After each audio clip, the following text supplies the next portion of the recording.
最爱自己的父亲来到床前，女儿高兴的宽衣解带。然而下一秒，听到动静的母亲急忙跑出来查看。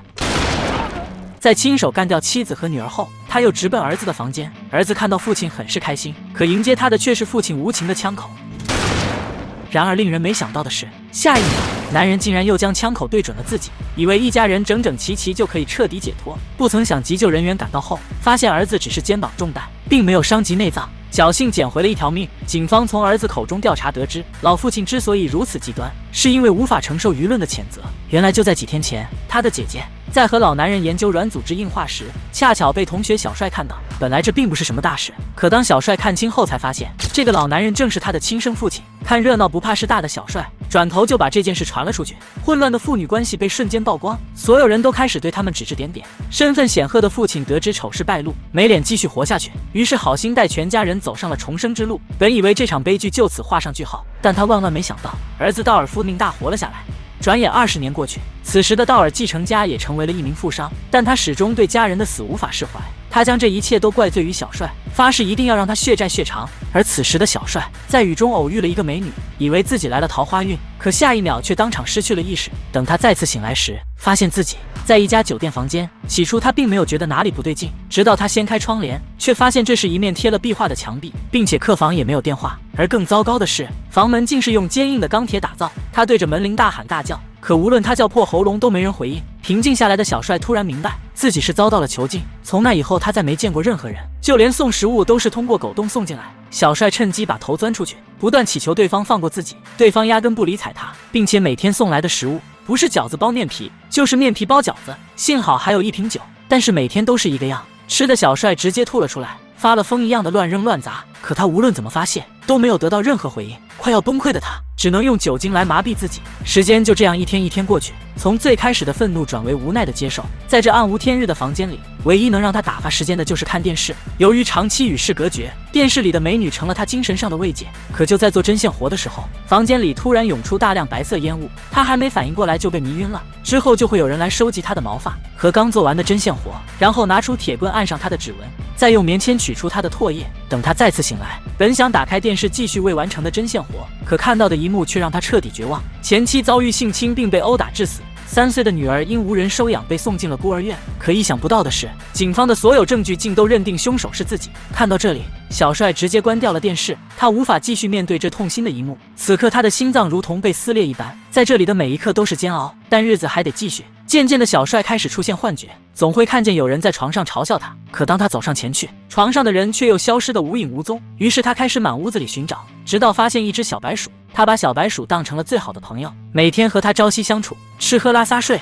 一人一鼠都不分开。就这样相处了2年半后，还有了爱情的结晶。本以为可以和小白鼠永远在一起，可万万没想到，第2天醒来后，他们却全都不见了。这时食物被提前送了进来，小帅打开一看，彻底崩溃，这成了压倒他的最后一根稻草。小帅开始不停地撞墙，接着一拳打碎镜子，拿起玻璃狠狠割开了手腕。可当他再次醒来时，胡子已经被人刮掉，手腕也被包扎起来。为了防止他再次割腕，墙上的镜子被换上了壁纸。更过分的是，墙角还被装上了监控，显然对方还要继续折磨自己。转眼10年过去，小帅从年轻小伙变成了油腻大叔。这天他在电视上看到关于女儿的消息，如今女儿被好心人收养，还非常喜欢拉大提琴。看到这一幕，小帅顿时露出了欣慰的笑容，想到女儿能够平安快乐的成长，并且还这么有音乐天赋，小帅不由得鼓起了掌。女儿的出现重新燃起了他活下去的希望，他开始锻炼身体，并下定决心开始戒酒，每天都会给女儿写信，并且他还在电视上学习拳击技巧以及中华传统武术。闲下来的时候，他就来到唯一没有摄像头的卫生间，学习肖申克，开始一点点的凿墙壁。就这样又过去了10年，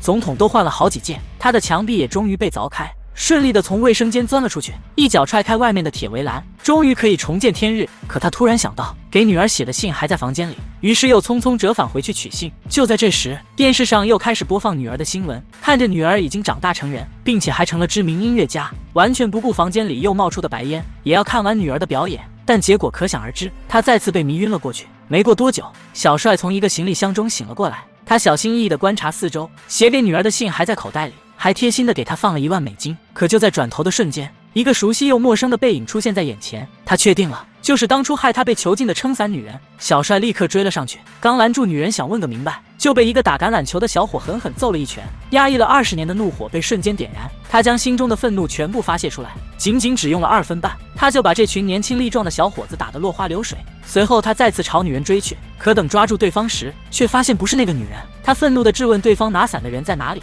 眼看冲突就要发生，旁边的一位志愿者赶忙过来调解。原来这个男的精神有问题，经常会拿别人东西。无奈之下，小帅只能另想办法。刚准备离开时，那个长得像旺达的志愿者追了上来，递给他一张名片，说如果需要帮助可以联系他。为了查明真相，他找到了昔日唯一的朋友扎奇，把自己被囚禁20年的遭遇告诉了他。交谈中，他的手机突然响起，电话那头正是幕后黑手神秘人，说只要他想起过往悲惨生活的点点滴滴和他被关的原因，他就能和女儿米娅见面，收获他的幸福。可他毫无头绪，只能先从以前得罪过的人开始排查。他一个一个的把名字输入电脑，结果却是一无所获。等小胖推开门，发现他晕倒在地，看着小帅手里的卡片，他拨通上面的电话。旺达很快赶来，经过检查发现他是劳累过度和脱水导致晕倒。可不知为何，旺达在面对他时，心里总有一种仿佛前世相识的特别感觉。在好奇心的驱使下，他悄悄打开小帅写给女儿的信，了解到了他的悲惨遭遇后，被他对女儿的情感深深打动。可就在他看得入迷时，小帅却突然醒了过来，看到对方在看自己的信，他赶紧一把夺了过去，情绪也变得十分激动。旺达赶忙解释自己并没有报警，并且相信他能成为一个称职的好父亲，还表示愿意帮他寻找女儿。因为被囚禁了20年，小帅对现在的一切都很陌生。他让旺达带自己去卖饺子的餐馆，因为过去的20年他天天都是吃饺子，那个味道他一辈子忘不了。来到第1家餐馆，他吃了一口就觉得味道不对，接着又来到第2家、第3家、第4家、第5家，在不知道吃了多少家餐馆后，他终于吃到了那个熟悉的牢饭味道。随后他不动声色，静静等待。突然没过多久，一个形迹可疑的男人取走了很多饺子，但对方离开后，小帅骑上自行车就追了上去。很快来到目的地，他顺手拿起一旁的雷神之锤，紧紧跟在对方身后，潜入到了车库里面。趁对方输入密码打开闸门时，一锤把对方送走，然后拉上闸门，扮成送餐员来到登记处。对方刚一抬头，就被干净利落的一锤子当场爆头。这时尼克局长见送餐员迟迟不来，刚想出来催促一下，就被当场打晕。等他再次醒来，已经被结结实实的绑在桌子上。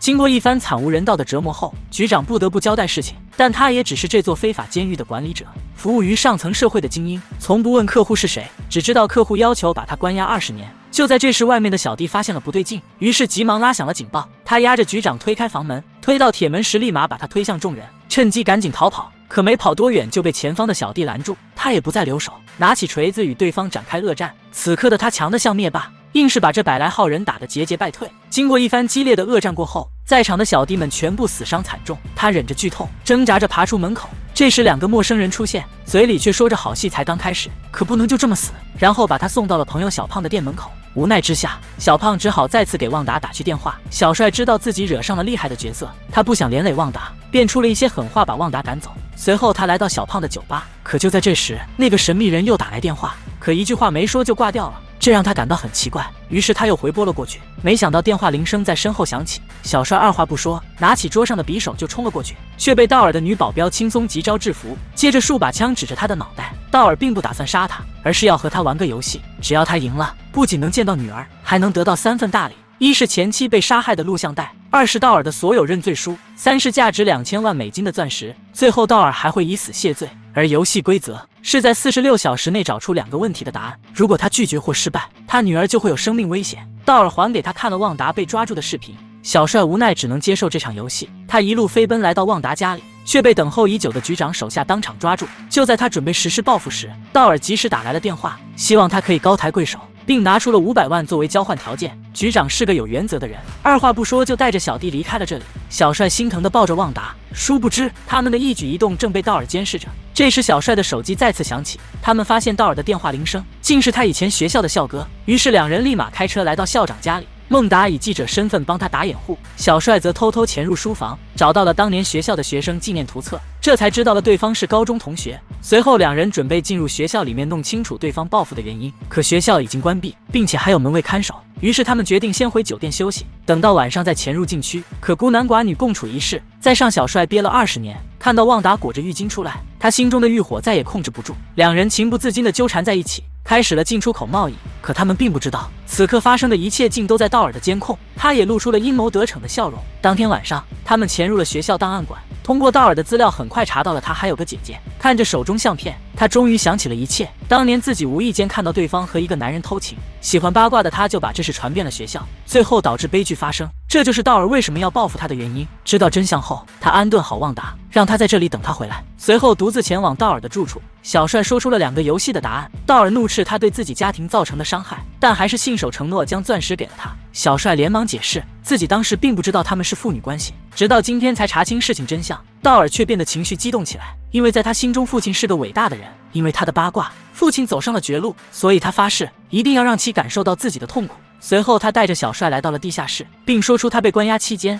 看到的新闻都是假的，所谓的女儿也是他请来的演员，为的就是让他体验到什么才是真正的绝望。随着亲生女儿的成长影片播放出来，道尔告诉他，为了这一部，他筹划了20年，花了很长时间给他的女儿洗脑，改变她的身世档案，并通过心理学改变她的性格，让她成为一个敏感而富有爱心的女性，并故意实际让他们父女相遇。这种女人注定会爱上他这个悲惨的男人。此刻小帅犹如跌进万丈深渊，那个和自己亲密无间的女人，竟然才是自己的亲生女儿。而这场颠覆3观的闹剧，才是道尔杀人诛心的复仇。影片最后，小帅把大部分钻石都给了旺达，并让他忘了自己，以后好好的生活下去。而他则带着剩下的钻石找到局长，让他把自己关到死。他要用这种方式来惩罚自己，因为女儿是他最爱的人，同时也是他最不敢面对的人。只有在这个与世隔绝的地方，才能慢慢化解他的罪孽和悔恨。好了，今天的节目就到这里，欢迎关注港风港影，咱们下期再见。